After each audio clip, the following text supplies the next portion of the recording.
এই পথসভায় সংক্ষিপ্ত আকারে কিছু আলোচনা নিয়ে আসবেন জননেতা জনাব রুহুল আমিন।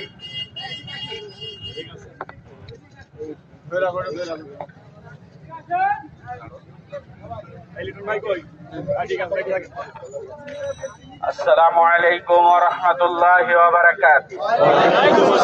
কেমন আছেন?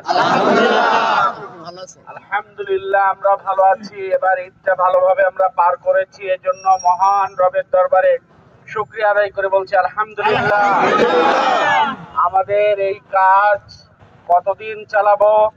যতদিন আমরা বেঁচে আছি ততদিন এই কাজ চালিয়ে যাব।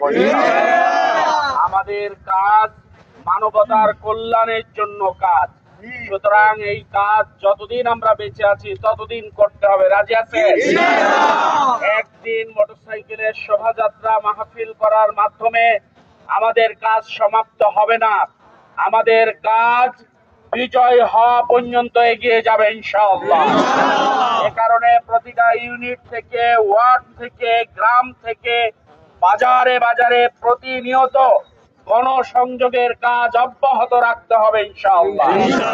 জনগণকে আমরা বলতে চাই, সকল দল দেখা শেষ, জামাত ইসলামের বাংলাদেশ, জামাত ইসলামের রাষ্ট্রীয় ক্ষমতায় আসলে এই দেশটাকে আমরা সোনার দেশে রূপান্তরিত করতে পারবো ইনশাআল্লাহ।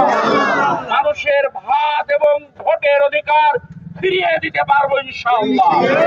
মানুষের কথা বলার স্বাধীনতা ফিরিয়ে দিতে পারবো ইনশাআল্লাহ।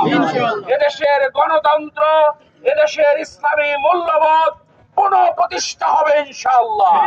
সুতরাং প্রত্যেক দিন প্রতিনিয়ত মানুষের কাছে, ভোটারের কাছে যাওয়ার মাধ্যমেই আমাদের এই কাজ অব্যাহত রাখতে চাই। সুতরাং আসুন আমরা কালক্ষেপণ না করে প্রত্যেকটা ভোটারের কাছে, প্রত্যেকটা ব্যক্তির কাছে, মা বোনদের কাছে ভোটের এই আওয়াজ আমরা পৌঁছে দিই। আল্লাহ তাআলা আমাদেরকে কবুল করুন, আমিন।